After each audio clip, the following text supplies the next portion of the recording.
तो हम लोग पिछले लेक्चर में कैपेसिटर के बारे में पढ़े थे, ठीक है ना। कैपेसिटर हम लोग पढ़ रहे हैं। पिछले लेक्चर में हम लोगों ने कैपेसिटर की बेसिक्स देखी कि कंडेंसर क्या होता है, कैपेसिटर क्या होता है, इसकी क्यों ज़रूरत पड़ी, ठीक है। कितने टाइप के कैपेसिटर होते हैं, हमने स्फेरिकल कैपेसिटर और पैरेलल प्लेट कैपेसिटर बताया।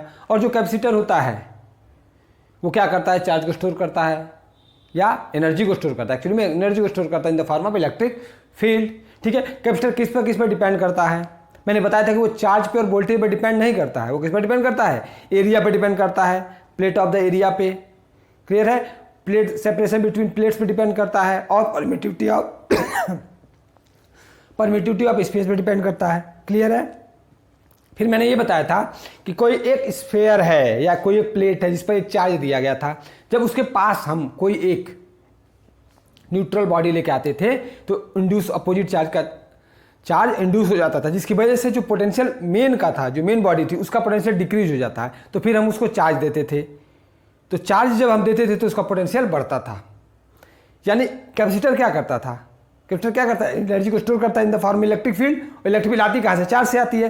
तो जब चार्ज हम बढ़ाते थे तो वोल्टेज हमारा बढ़ता था। तो कैपेसिटर क्या है, कैपेसिटर ये है कि अगर एक पोटेंशियल बढ़ाना हो, 1 वोल्ट बढ़ाना हो, तो 1 कूलम आप चार्ज दे दें। जैसे हमने बताया था ना कि C=Q/V, यानी अगर हमको 1 वोल्ट बढ़ाना है तो 1 कूलम अगर हम चार्ज दे दें तो उसकी कैपेसिटी कितनी होगी, 1 फैराड।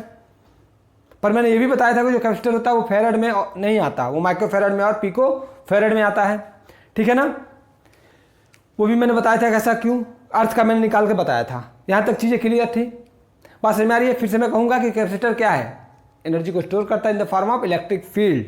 और कैसे चार्ज स्टोर होता है कि हमको पोटेंशियल अगर बढ़ाना होता है तो हम चार्ज बढ़ाते जाते हैं। जब चार्ज बढ़ाते जाते हैं तो पोटेंशियल बढ़ता जाता है, क्लियर है। तो कैपेसिटर चार्ज होता जाता है, क्लियर। अच्छा, और एक्चुअली में ये जो चार्ज होता है, इसमें मैंने ये भी बताया था कि कल पैरेलल प्लेट कैपेसिटर बताया था। तो इस पर मैंने बताया था कि प्लस सिग्मा है और इस पर बताया था माइनस सिग्मा है, ठीक है। तो ये जो चार्ज था वो चार्ज ट्रांसफर हो रहा था। जैसे मैंने एक और स्फीयर लिया था, ये स्फीयर लिया था ना, इस पर चार्ज आ रहा था। कहाँ से आ रहा था, इनफाइनाइट से आ रहा था, इनफाइनाइट से चार्ज आ रहा था। तो ये एनर्जी यहाँ से यहाँ तक डिस्ट्रीब्यूट थी। फिर मैंने क्या किया था कि कन्फाइन एरिया में कर लिया था।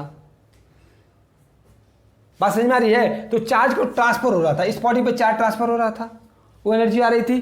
तो एक्चुअली में जो चार्ज होता है वो क्या होता है, charge on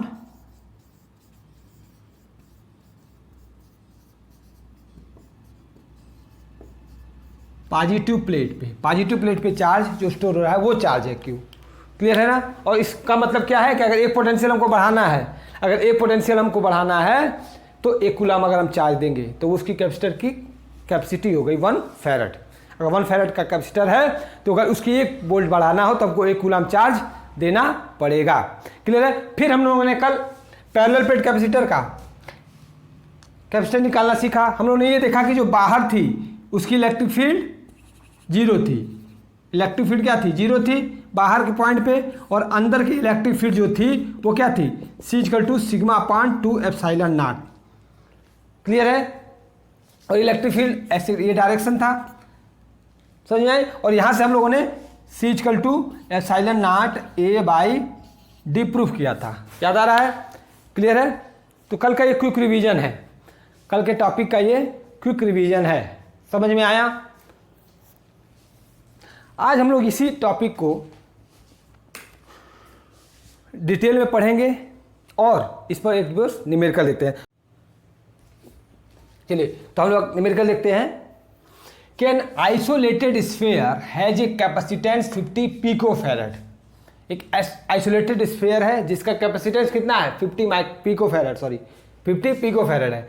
calculate its radius and how much charge should be placed on it to raise its potential to 10⁴ volt. यानी कितना चार्ज दे कि उसका जो पोटेंशियल है वो 10⁴ वोल्ट बढ़ जाए। और मैंने बताया था कि कैपेसिटेंस क्या होता है, 1 वोल्ट ये होता था क्यों, डायरेक्ट प्रोपोर्शनल टू भी, यानी चार्ज बढ़ाने से वोल्टेज बढ़ रहा था। और कैपेसिटर क्या था, 1 फैराड कैपेसिटर क्या हो रहा है कि एक पोटेंशियल बढ़ाना है, 1 वोल्ट बढ़ाना है तो 1 कूलम चार्ज अगर हम देंगे तो उस फैराड कैपेसिटेंस की वोल्टेज 1 वोल्टेज बढ़ जाएगा और उसका यानी कैपेसिटी कितनी है, 1 फैराड है, ठीक है। तो क्वेश्चन को नोट करिए,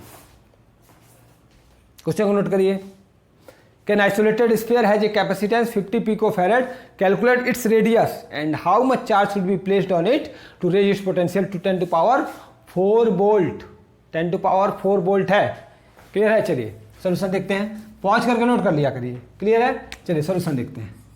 सिंपल क्वेश्चन है, सी दिया है, सी दिया है कितना 50 पिकोफैरेड, इसका मतलब 50 into 10 to power minus 12 farad. इसको पिको का मतलब होता है 10 टू पावर माइनस 12। क्लियर है? वोल्टेज कितना है 10 टू पावर 4 वोल्ट।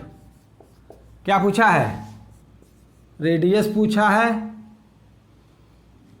और चार्ज पूछा है। ठीक है, तो एक आइसोलेटेड स्फीयर है, ठीक है ना, जिसपे चार्ज है प्लस क्यू मान लिया, इसकी रेडियस है आर। ठीक है ना, तो इसका कैपेसिटेंस हमने निकालना सीखा था, कितना था 4 पाई एप्सिलॉन नॉट आर ना। क्लियर है? तो आर क्या हो जाएगा? आर हो जाएगा C upon 4 pi epsilon not. Clear है? सी की वैल्यू क्या रख देंगे 50 into 10 to power minus 12 upon 4 into 3.14 into 8.85 into 10 to power minus 12। Clear है? ये होता था 10 टू पावर माइनस 12 से 10 टू पावर माइनस 12 कट गया, और ये कितना हो जाएगा? ये 12.5 हो जाएगा। तो रेडियस कितना आ गया 12.5 अपॉन 3.14 इंटू 8.85। क्लियर है? इसको जब आप सॉल्व करोगे तो 45 into 10 to power minus 2 metre आएगा, यानी रेडियस हमारी कितनी हो गई 45 सेंटीमीटर। समझ में आया? समझ में आया? क्लियर है? यही आइसोलेटेड कैपेसिटर का फॉर्मूला होता था, C equal to 4 pi epsilon not r. Clear है? ठीक है, चलिए आगे बढ़ देखते हैं। आगे क्या पूछा है? चार्ज पूछा है। और क्या पूछा है? चार्ज पूछा है। हमको पता है कि जो Q होता है वो CV होता है। ठीक है, C कितना है हमारा 50 पिकोफैरेड, और वोल्टेज कितना है 10 टू पावर 4, तो कितना हो गया 5 into 10 to power minus 7 coulomb. हो गया ना? 5 into 10 to power minus 7 coulomb charge की वैल्यू आ गई। तो क्लियर है क्वेश्चन? अच्छा क्वेश्चन था, सिंपल क्वेश्चन था। ठीक है, नोट कर लीजिए। चलिए नेक्स्ट क्वेश्चन देखते हैं हम लोग। चलिए नेक्स्ट न्यूमेरिकल देखते हैं कि when 1.0 into 10 to power 12 electrons are transferred from one conductor to another conductor. कितने इलेक्ट्रॉन्स फ्लो हुए 1.0 इंटू 10 टू पावर 12 इलेक्ट्रॉन जब एक कंडक्टर से दूसरे कंडक्टर में फ्लो हुए, तो किसके ऑफ ए कैपेसिटर। कैपेसिटर के मैंने बताया था कैपेसिटर में 2 कंडक्टर होते हैं, एक पॉजिटिव प्लेट मानेंगे, एक नेगेटिव प्लेट्स मानेंगे, और चार्ज का ट्रांसफर होगा। ठीक है ना, एक प्लेट से दूसरे प्लेट की तरफ। ठीक है ना, और जो चार्ज क्यू होता था वो क्या होता था charge on the positive plate. Clear है? तो एक पोटेंशियल डिफरेंस ऑफ 10 वोल्ट। हमने बताया था कि जो चार्ज जैसे जैसे देते जाते हैं तो पोटेंशियल बढ़ता जाता है कैपेसिटर का। ठीक है ना, बात क्लियर है? तो a potential difference of 10 volt develop between conductors, या कह सकते हैं बिटवीन प्लेट्स। तो calculate the capacitance of a capacitor. Clear है? अब धीरे धीरे चीज आपको कैपेसिटेंस की धीरे धीरे बेसिक कॉन्सेप्ट अब डेवलप होंगे आपके, इस क्वेश्चन से और अच्छा क्लियर हो जाएगा। ठीक है, क्या कह रहा है कि when 1.0 into 10 to power 12 electrons are transferred from one conductor to another conductor of a capacitor, a potential difference of 10 volt develop between conductor. Calculate the capacitance of a capacitor. Note कर लीजिए, note करिए, simple question है।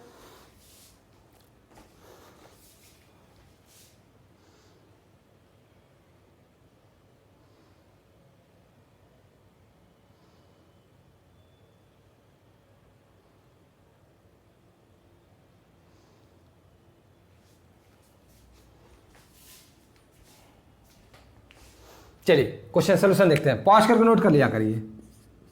Solution क्या पूछा है? सी पूछा है ना, और C इक्वल टू क्या होता है Q अपॉन V, V दिया है, V कितना दिया है 10 वोल्ट।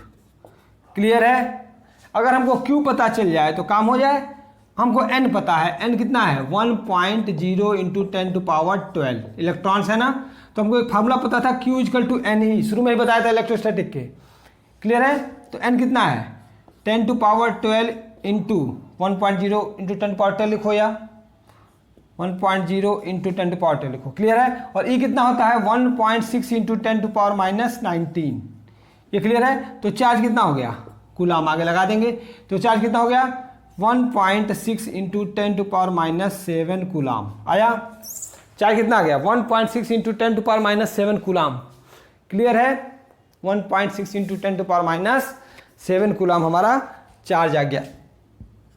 ये पॉइंट है, ये माइनस है। क्लियर है। अब उठा के वैल्यू रख दें तो C क्या हो जाएगा 1.6 इंटू 10⁻7 अपॉन V कितना है 10, तो कितना हो जाएगा 1.6 इंटू 10⁻8 हो गया ना। ये 10⁻1 है, ये ऊपर जाएगा -1 हो जाएगा। कितना आया। क्लियर है। तो ये हमारा फैरेड आ गया। समझ में आया। तो C की वैल्यू कितनी हो गई 1.6 इंटू 10⁻8 फैरेड। सिंपल क्वेश्चन है, नोट कर लीजिए।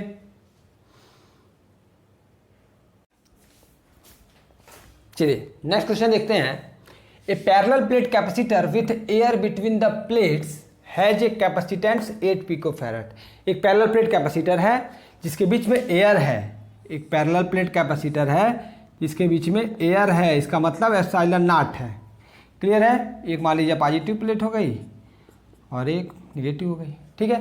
The separation between plates reduced to half, then find new capacitance.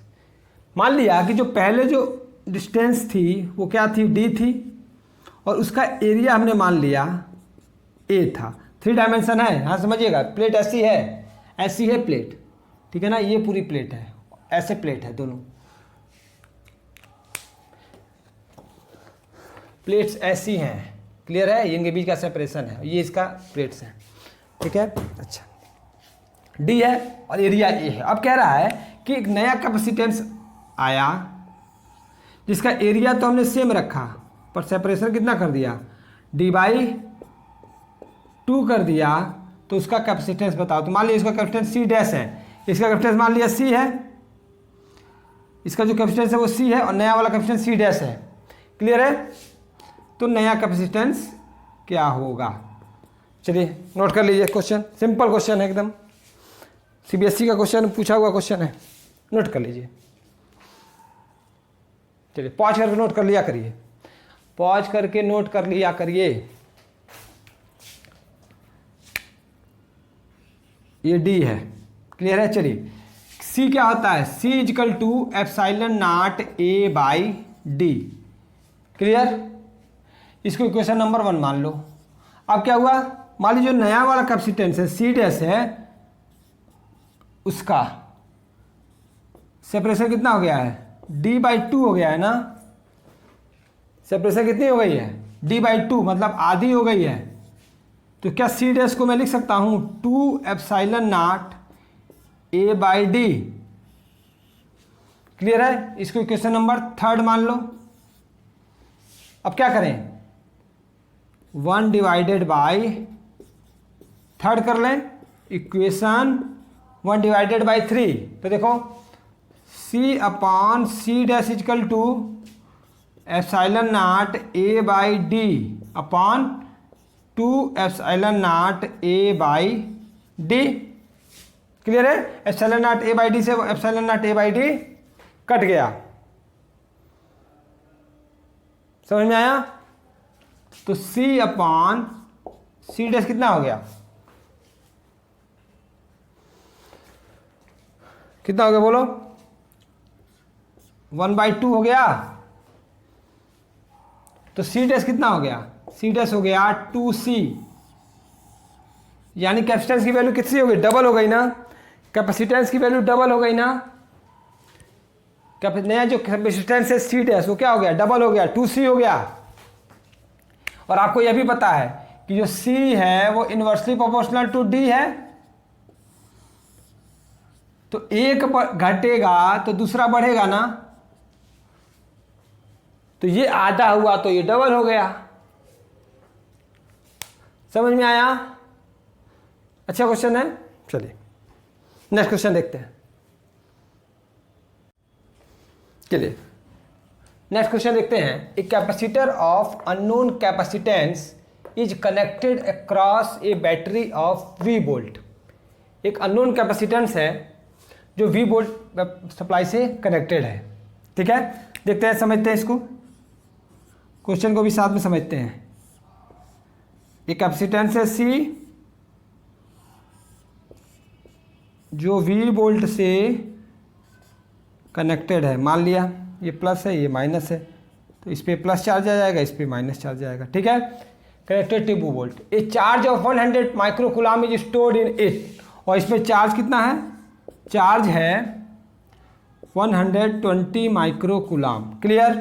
एक कैपेसिटेंस है जिसकी वैल्यू C है और V वोल्टेज अप्लाई किए हैं। ठीक है, तो उस पर चार्ज कितना स्टोर किया है? 120 micro coulomb. Clear? When the potential across the capacitor is reduced by 40 volt, reduced by 40 volt मतलब जितना वोल्ट था उससे 40 वोल्ट घटा दिए। यानी अब जो नया वोल्टेज अप्लाई करेंगे, जो नया वोल्टेज अप्लाई करेंगे वो कितना हो जाएगा? V minus 40।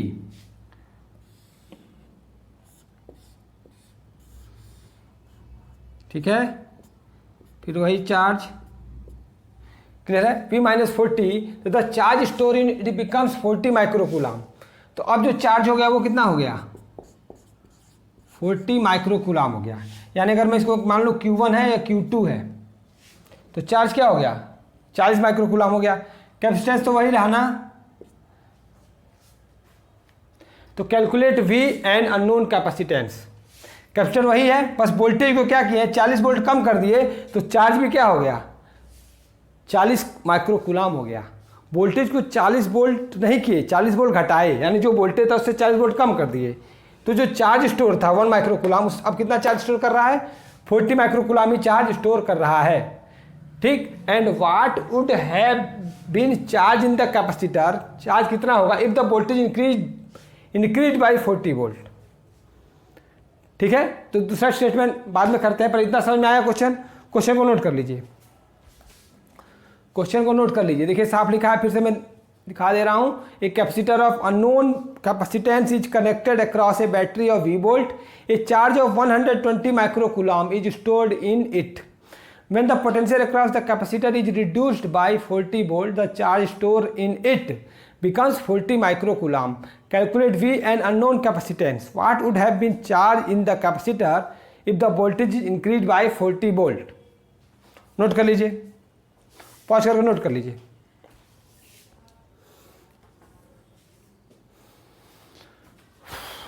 चलिए सोल्यूशन देखते हैं। क्या होता है? Q इजिकल टू CV, ये होता है Q इजिकल टू CV होता है। बात समझ में आई? तो मैंने मान लिया कि Q1 है, इसको Q1 मान लिया। क्लियर है? अच्छा, और Q2 क्या है? Q2 is equal to CV minus 40। क्या एक समय लिख सकता हूं? इक्वेशन 1 मान लो और इसको इक्वेशन नंबर 2 मान लो। समझ में आया? समझ में आया? पहला जो चार्ज क्या है? Q1, और उसकी वैल्यू क्या है? CV। ना C पता है ना V पता है, वही तो फाइंड करना है। क्लियर है? और दूसरा में चार्ज Q2 है, इसकी वैल्यू क्या है? 40 माइक्रो कूलम। क्लियर है? CV minus 40। समझ में आया? अच्छा, तो फ्रॉम इक्वेशन 1 से क्या मैं 120 into 10 to power minus 6 is equal to CV लिख दूं? क्लियर है? ठीक है, या ऐसा ना करके देखिए मैं क्या कर रहा हूं, इसको डिवाइड कर दीजिए, 1 डिवाइडेड बाई 2 कर दीजिए, ये आसान रहेगा। 1 डिवाइडेड बाई, जैसे हमने Q किया तो Q1 अपॉन Q2 हो गया। क्लियर है? तो ये क्या हो जाएगा? CV अपॉन CV माइनस 40 आ गया। यहाँ तक क्लियर है? ये मेथड सही रहेगा, उसमें वैल्यू कैलकुलेट करने में ज़्यादा टाइम लगेगा। ये क्लियर है? Q1 upon Q2 equal to CV upon CV minus 40। Clear है? अब मैं शुरू की 2-3 लाइन मिटा रहा हूँ। आपने न्यूमेरिकल मैं होप करता हूँ कि नोट कर लिया होगा। क्लियर है? तो हमारा क्या आ गया, Q1 upon Q2 equal to आ गया CV upon C V minus 40। C से सी कट गया ना, तो आ गया हमारा V upon V minus 40 equal to Q1 की वैल्यू रख दीजिए। Q1 की वैल्यू कितनी है 120 इंटू 10 टू पावर माइनस 6, और Q2 की वैल्यू कितनी है 40 इंटू 10 टू पावर माइनस 6। यहाँ तक क्लियर है? 10 टू पावर माइनस 6 से 10 टू पावर माइनस 6 कट गया, 40 × 120 3 आया, यानी 3v minus 40 equal to v लिख दूं। सॉल्व कर रहे हैं, क्रॉस मल्टीप्लाई किया, इसका इससे किया, इसका इससे किया, 3/1 लिख सकता हूं ना मैं। अच्छा, तो क्या हुआ 3v minus 140 is equal to v हो गया। क्लियर है? देखते चले जाइए।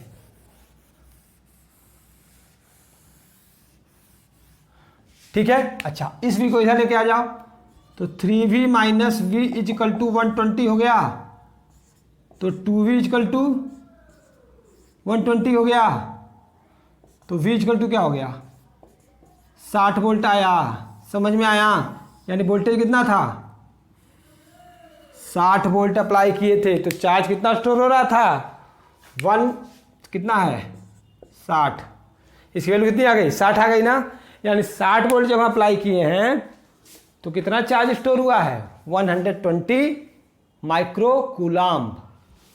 क्लियर है? तो कैपेसिटेंस कितना था, कितना कैपेसिटर था, इसको निकालना है। समझ में आ रही है ना बात? तो फ्रॉम इक्वेशन 1 पे चले जाते हैं। अब फ्रॉम इक्वेशन 1 से देखिए Q1 कितना है 120 इंटू 10 टू पावर माइनस 6, यहाँ से बात कर रहा हूँ मैं Q1 की, equal to C into V कितना आया 60, तो C कितना आ गया 120 into 10 to power minus 6 upon 60, 60 दूनी 120 आया, यानी 2 माइक्रो फैरेड कैपेसिटर था। कितना कैपेसिटर था 2 माइक्रो फैरेड। कैपेसिटेंस की वैल्यू कितनी थी 2 माइक्रो फैरेड। समझ में आया? समझ में आया? अच्छा, यानी C की वैल्यू क्या है, C की वैल्यू है 2 माइक्रो फैरेड, यानी C की वैल्यू यहाँ पे क्या है 2 माइक्रो फैरेड। और V माइनस 40 कितना हो गया 60 minus 40 equal to 20 volt apply कर दिए ना, 20 वोल्ट अप्लाई करिए। क्वेश्चन समझ में आया? समझ में आया क्वेश्चन? अब क्लियर है ना? क्वेश्चन का सलूशन भी आपको क्लियर है? ठीक है, क्वेश्चन ये देखिए कैसे वोल्टेज घटाने से चार्ज की वैल्यू क्या हो गई घट गई। क्लियर है? नोट करिए।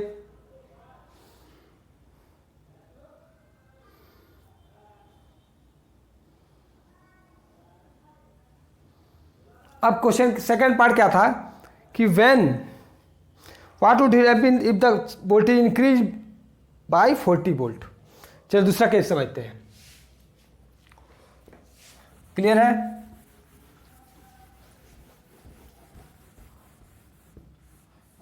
चलिए अब दूसरा केस देखिए। दूसरा केस कह रहा है कि अगर हम बढ़ा दें तब क्या होगा। तो मान लीजिए कि ये C था, फिर से वही V था, इस बार क्या हो गया C V प्लस 40 हो गया। क्या हो गया V प्लस 40 हो गया। क्लियर है? और C की वैल्यू वही रहेगी। C की वैल्यू कितनी है 2 माइक्रो फैरेड। C की वैल्यू कितनी है 2 माइक्रो फैरेड। इस बार क्या पूछा है चार्ज पूछा है। क्या पूछा है what would have been charge if the voltage increase by 40 volt. What would have been charge, यानी इस बार क्या पूछा है Q2 पूछा है ना, Q2 पूछा है ना, इस बार Q2 पूछा है। दूसरे केस में देखिए क्वेश्चन V प्लस 40 मैंने कर दिया। ठीक है, अब V हम लोग निकाल चुके हैं। V कितना है 60 वोल्ट, तो अब कितना हो जाएगा 100 वोल्ट। क्लियर है? तो Q क्या हो जाएगा, Q2 हो जाएगा नया वाला, Q2 न्यू, CV, C कितना 2 इंटू 10⁻⁻6, V कितना 100, क्लियर है। तो कितना हो गया 200 इंटू 10⁻⁻6, तो कितना हो गया 200 माइक्रो कूलाम। जो नया चार्ज आया, जब वोल्टेज हमने क्या किया, बढ़ाया, तो कितना आ गया 200 माइक्रो कूलाम। समझ में आया, दिख रहा है, अच्छा क्वेश्चन था, ठीक है। तो ओवरऑल वैल्यू क्या आ गई, ओवरऑल वैल्यू आ गई हमारी, जो सी थी वो कितनी थी 2 माइक्रोफैरेड, पी कितना आया था हमारा 60 वोल्ट, और जो चार्ज न्यू वाला आया था कब, जब V + 40 हुआ था, वो कितना आ गया था 200 माइक्रो कूलाम। ये हमारे आंसर हैं, क्लियर है। पॉज करके नोट कर लिया करिए, पॉज करके नोट कर लिया करिए, और आप अपने रिक्वायरमेंट के हिसाब से स्पीड बढ़ा सकते हैं और घटा सकते हैं। आप देख सकते हैं यूट्यूब में कोने पर जाइए 3 डॉट बनी है, वहाँ पे जाके आप अपनी स्पीड बढ़ा सकते हैं और घटा सकते हैं। तो अगर आपको चीज़ें ज़्यादा नहीं समझ में आती तो आप इसकी स्पीड घटा लीजिए, और अगर अच्छा से क्लियर होता है तो जल्दी जल्दी, अगर आपको टाइम भी बचेगा तो स्पीड बढ़ा लीजिए, क्लियर है, ठीक है। चलिए अब हम नेक्स्ट क्वेश्चन देखेंगे।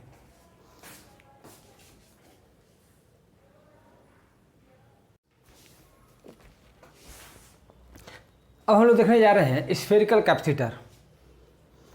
पिछली बार हमने जो देखा था वो आइसोलेटेड कैपेसिटर था, इस बार हम लोग जो स्फेरिकल कैपेसिटर देखने जा रहे हैं, स्फेरिकल कैपेसिटर, उसका कैपेसिटेंस की वैल्यू क्या होती है, कैसे हम डिराइव करते हैं, ठीक है ना। तो इस बार स्फेरिकल कैपेसिटर ऐसा है, ध्यान समझिएगा, कि 2 स्फेयर्स हैं इस बार, छोटा स्फेयर है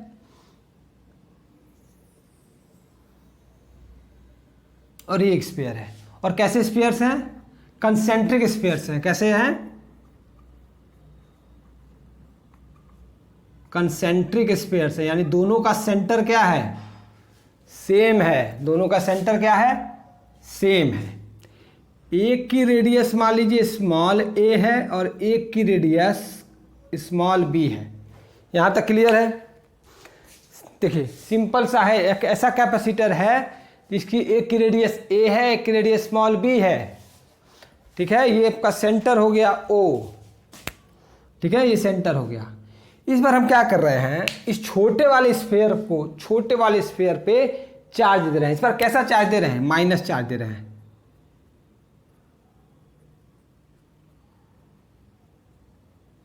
क्लियर है। हमने माइनस चार्ज दिया तो इस चार्ज की वजह से इस बड़े वाले सरफेस के इंटरनल सरफेस पे पॉजिटिव चार्ज इंड्यूस हो गया। ध्यान से समझिएगा, क्लियर है। इस वाले कैपेसिटर पे हमने चार्ज दिया, छोटे वाले चार्ज स्फेयर पे, तो जैसे हमने चार्ज दिया, ठीक है, इसके सरफेस पे देखो, स्फेयर अंदर कोई चार्ज नहीं है, अंदर इलेक्ट्रिक होती नहीं है। इसके छोटे वाले स्फेयर, छोटी वाली गेंद, उस गेंद को बड़ी वाली गेंद के अंदर पैक कर दिया जाता है। छोटी वाली गेंद के सरफेस पे चार्ज है माइनस, तो इस चार्ज के कारण बड़े वाले सरफेस के अंदर वाले सरफेस पे, बड़े वाले सरफेस के अंदर वाले में पॉजिटिव चार्ज इंड्यूस हो जाएंगे। समझ में आया। उल्टा भी हो सकता था, अगर मान लो कि हम पॉजिटिव चार्ज देते, अगर हम पॉजिटिव चार्ज देते तो इसके इंटरनल वाले पार्ट पे क्या आ जाता, निगेटिव चार्ज आ जाता, क्लियर है, समझ में आया। चार्ज इंड्यूस हो गया तो जो एरिया हो गया वो कन्फाइन हो गया, चार्ज तो बाहर भी आएंगे, बाहर भी आएंगे, पर हमने क्या किया, बाहर वाले चार्ज को ग्राउंड करके हटा दिया, तो एक कन्फाइन एरिया में हमने चार्ज कर लिया। एग्जांपल से समझ लेता हूं, देखो, और इसमें जो इलेक्ट्रिक फील्ड होगी उसकी डायरेक्शन क्या होगी, ये होगी ना, पॉजिटिव से निगेटिव की तरफ। इलेक्ट्रिक फील्ड की डायरेक्शन क्या होगी, पॉजिटिव से निगेटिव की डायरेक्शन की तरफ इलेक्ट्रिक फील्ड होगी। ये हमारी इलेक्ट्रिक फील्ड है। यहाँ तक समझ में आया, यहाँ तक समझ में आया। अच्छा, क्या ऐसा नहीं हो सकता था, ध्यान समझिएगा, अगर मैं मान लेता कि ये स्फीयर होता छोटा सा और इस पर हम सरफेस पे चार्ज दे देते, क्लियर है, और इस छोटे वाले सरफेस को एक बड़े वाले स्फीयर से अंदर हम रख देते तो इसके इंटरनल वाले पे निगेटिव चार्ज आ जाता, निगेटिव चार्ज आ जाता, ठीक है। और जो बाहर चार्ज आता पॉजिटिव वाला उसको हम से बाहर पे पॉजिटिव चार्ज आ जाता, क्लियर है। और इसको क्या करते हैं हम ग्राउंड कर देते, तो यहाँ से इलेक्ट्रॉन जाते और इसको न्यूट्रल कर देते तो हमारा क्या एरिया बन जाता, ये बन जाता। इस पे पॉजिटिव हो जाता और अंदर वाले पे निगेटिव हो जाता। समझ में आया, समझ में आया। तो ये 3 केसेज हो सकते थे। 3 केसेज क्या, 2 ही केसेज हैं। तीसरा वाला फिगर तो उसका वो पार्ट है। समझ में आया, क्लियर है कैसे हो रहा है, ठीक है। अब हम क्या करेंगे, इस स्फेरिकल कैपेसिटर का कैपेसिटेंस निकालेंगे, क्लियर है। तो सबसे पहले हमको क्या चाहिए, सी चाहिए। ध्यान समझिएगा, हमको चाहिए क्या, हमको चाहिए सी। सी क्या होता है, Q/V। Q हमको पता है, Q हमको पता है, इस पर कितना दिया है, -Q है, इस वाले पर -Q है, इस वाले पे +Q है। Q पता है, V हमको चाहिए। V कैसे पता चलेगा, V पता चलेगा E से। अगर E पता चल जाए तो V पता चल जाएगा, क्लियर है। और हमको एक फार्मूला पता है, V = -E.dr, ये फार्मूला आपको पता है। तो अगर हम इलेक्ट्रिक फील्ड निकाल लें इन दोनों स्फीयर्स के कारण तो क्या होगा, हमारा काम हो जाएगा, हमारा काम हो जाएगा, क्लियर है, समझ में आया। अब नोट कर लीजिए, अब नोट कर लीजिए, चलिए पॉज करके नोट कर लिया करिए। अब ध्यान समझिएगा, यहाँ पे क्या है, डॉट है, इस बात को ध्यान रखिएगा। चलिए अब हम क्या कर रहे हैं, इसकी इलेक्ट्रिक फील्ड निकालने जा रहे हैं। तो हमने क्या किया, एक r रेडियस का, स्मॉल r रेडियस का एक गॉसियन सरफेस माना है। ये जो ब्लैक कलर से है वो है Gaussian surface,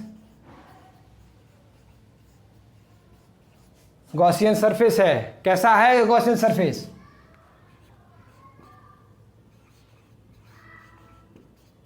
spherical Gaussian surface है, क्लियर है, स्फेरिकल गॉसियन सरफेस है। उस सेंटर से हमने स्मॉल r रेडियस का गॉसियन सरफेस माना है। कैसा गॉसियन सरफेस है, स्फेरिकल गॉसियन सरफेस है। समझ में आया। और अब मैं हर बार आपको इलेक्ट्रिक फील्ड निकालना नहीं सिखाऊंगा, इतना समझ लीजिए कि इस गॉसियन सरफेस के कारण जो इलेक्ट्रिक फील्ड आएगी वो क्या आएगी, इलेक्ट्रिक फील्ड आएगी हमारी E = Q/4πε0r², ये आएगी इलेक्ट्रिक फील्ड इस गॉसियन सरफेस के कारण। क्या आएगी, Q/4πε0r² आएगी। समझ में आया, यहाँ तक क्लियर है। अच्छा, अब हम क्या करेंगे, इससे V निकालेंगे। तो V क्या है, V है -E.dr, E.dr, क्लियर है। अच्छा, तो V = -E.dr cos 180 डिग्री मैं लिख सकता हूं। अब देखो इसका मतलब क्या है, A.B, A भी cos थीटा होता है। देखिए इलेक्ट्रिक फील्ड की डायरेक्शन क्या है, इलेक्ट्रिक फील्ड की डायरेक्शन है ये, और रेडियस हमने कैसा लिया है, ये R है, ये E है। क्या 180 डिग्री आ रहा है, रेडियस हमने इस आउटवर्ड लिया है, सेंटर से बाहर की तरफ, और इलेक्ट्रिक फील्ड अंदर से है, दोनों सरफेस से, बड़े वाले स्फीयर से छोटे वाले स्फीयर के अंदर की तरफ है, और रेडियस कैसा है, आउटवर्ड है। तो दोनों के बीच कितना एंगल है, 180 डिग्री है। cos 180 की वैल्यू -1, तो V कितना हो गया, V हो गया प्लस में अब आ गया E.dr, क्लियर है, समझ में आया, समझ में आया, यहां तक क्लियर है। चलिए आगे बढ़ते हैं। अब उठा के वैल्यू रख देंगे तो V क्या हो जाएगा, E की वैल्यू रख देंगे Q/4πε0r² समझ में आया, क्लियर है। अच्छा, और लिमिट कहां से कहां लेंगे, हमने R आउटवर्ड लिया है ना, बाहर से तरफ, यानी A से बी, यानी लिमिट हमारी क्या हो जाएगी, ए से बी। क्लियर है। चलिए, तो Q upon 4 pi epsilon not common ले लेंगे, ए से बी आर के पावर -2 इंटू डी आर हो जाएगा। इसका इंटीग्रेट आर 1/r² को आर पावर -2 लिख सकता हूँ। तो v क्या आ जाएगा, v आ जाएगा Q upon 4 pi epsilon not -1/r ए से बी। ये चीज़ अलग है, ये नीचे वाला सेक्शन। क्लियर है। तो हो जाएगा Q upon 4 pi epsilon not. अब अपर लिमिट रखेंगे तो -1/b प्लस 1/a। क्लियर हुआ, क्लियर हुआ। अच्छा, क्या मैं v equal to Q upon 4 pi epsilon nought A b a minus b लिख सकता हूँ।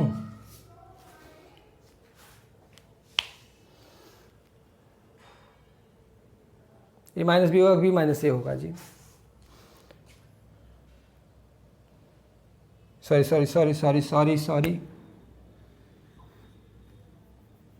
b माइनस ए होगा, b माइनस ए होगा। फिर से मैं लिख दूं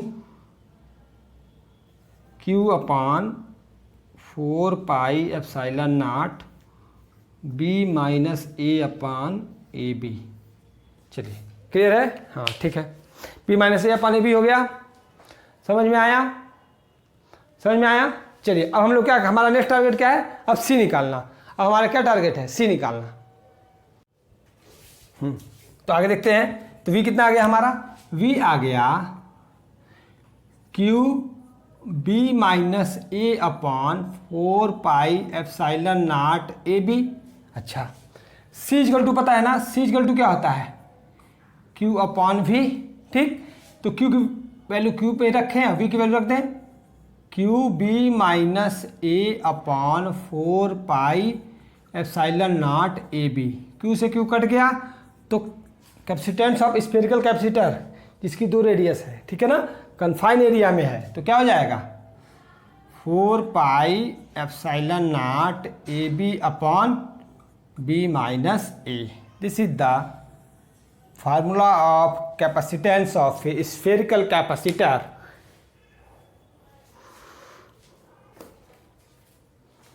समझ में आया।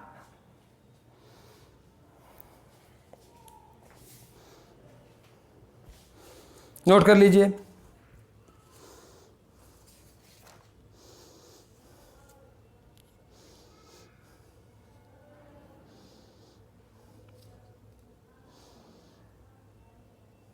चलिए क्वेश्चन देखते हैं, इस पर बेस्ड क्वेश्चन देखते हैं, ठीक है।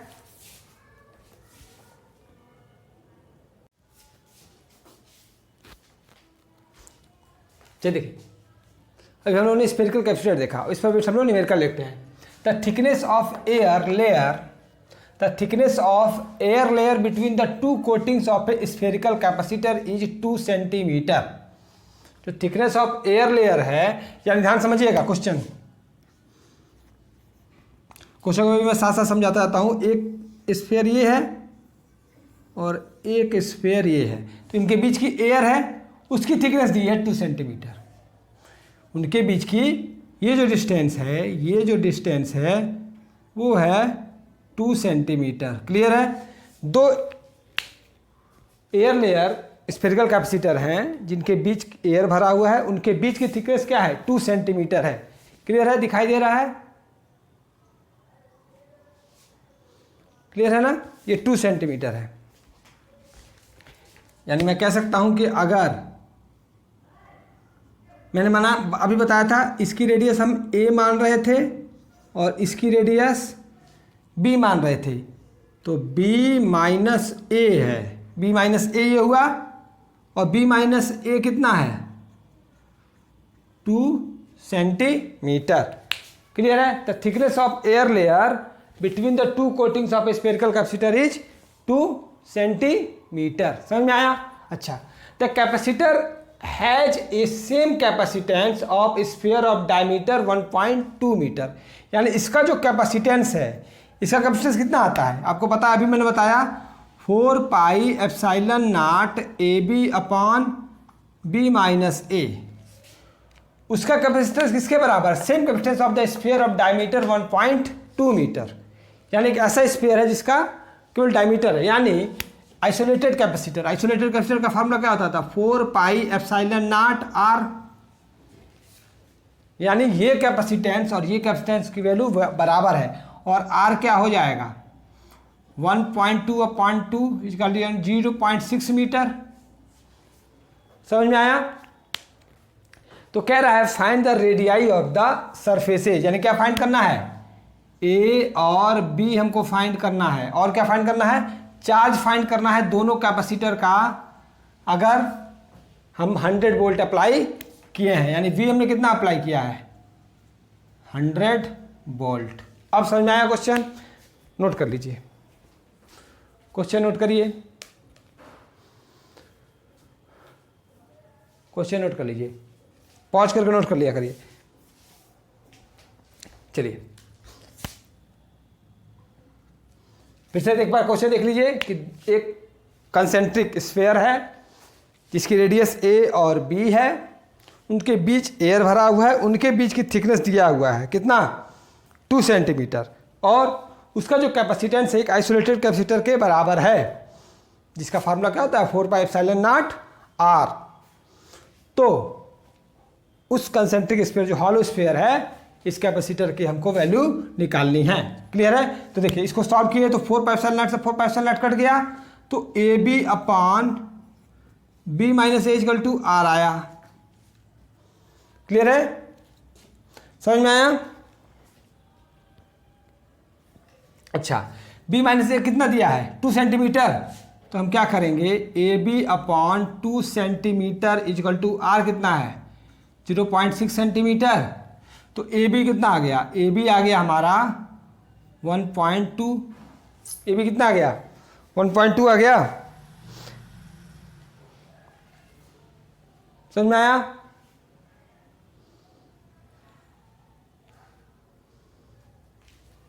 सॉरी मीटर में है ना,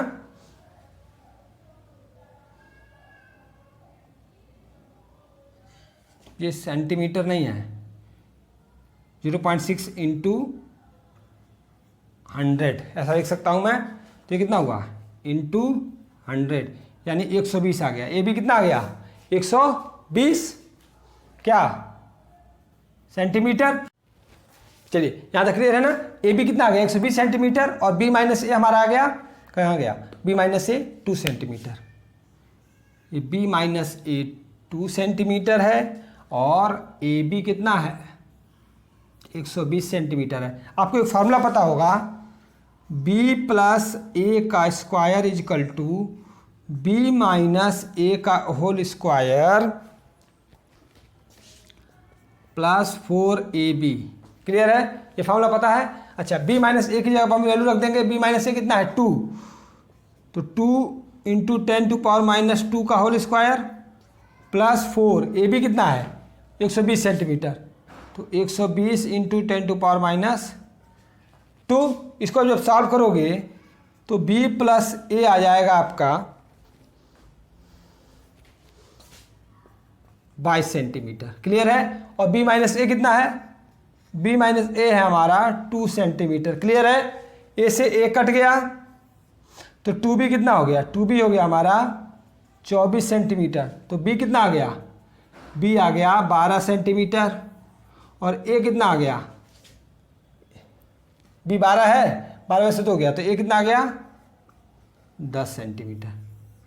यहाँ तक क्लियर है, यहाँ तक क्लियर है।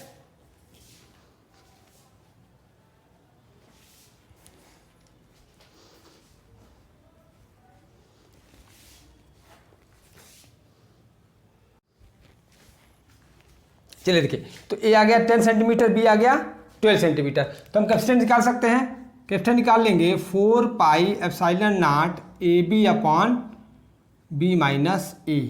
वैल्यू उठा रख देंगे 4 into 3.5 14 into 8.85 into 10⁻12 into a b कितना है, ए बी का आप मल्टीप्लाई करोगे तो 120 इंटू 10⁻4 हो जाएगा ना, अपॉन 2 इंटू 10⁻2। क्लियर है? ठीक है, तो ये देखिए 2 से 2 कट गया और 10⁻2 से ये कट गया, तो 10⁻2 बचा। ठीक है, इस 10⁻2 अब इसको सॉल्व कर लीजिए। ठीक है, तो इसको जब आप सॉल्व करोगे तो आएगा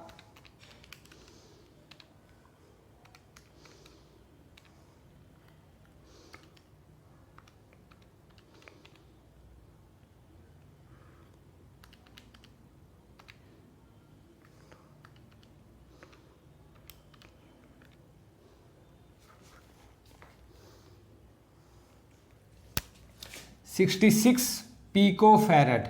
कितना है का कैपेसिटेंस? 66 pico farad. ये किसका है?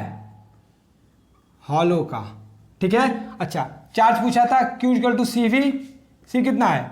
66 इंटू 10⁻12। वी कितना अप्लाई किए थे हम लोग? 100 वोल्ट, तो कितना आ गया? 66 इंटू 10⁻10 कूलाम आ गया हॉलो पर। हॉलो पर कितना चार्ज आ गया? 66 इंटू 10⁻10। अच्छा, और किसका पूछा था चार्ज? सॉलिड का, आइसोलेटेड कैपेसिटर का ना, आइसोलेटेड कैपेसिटर का। तो क्या हो जाएगा? V into 4πε0R। इसका भी निकालना था। V कितना हुआ? 100 into 4 into 3.14 into 8.85 into 10⁻12। Radius कितना आया था? 60 सेंटीमीटर आया था। कितना आया था? रुक जाइए, कितना था? हाँ, 60 सेंटीमीटर रेडियस था, तो 60 इंटू 10⁻2। क्लियर है? तो देखिए इन दो जीरो से ये दो 10⁻2 खत्म हो गया। समझ में आया? बाकी को आप कैलकुलेट करिए। तो charge of on isolated capacitor की वैल्यू हो जाएगी आपकी, देखिए कैलकुलेट करते हैं, देखते हैं कितना आता है।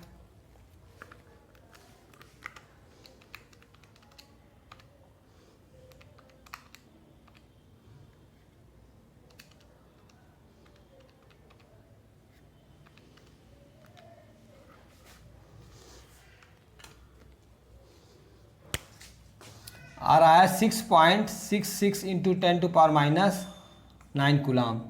ये 6.66 इंटू 10⁻9 कूलाम। क्लियर है? अच्छा सवाल था ये भी। क्लियर है? चलिए इस बार हम लोग आगे देखेंगे। ठीक है, चलिए।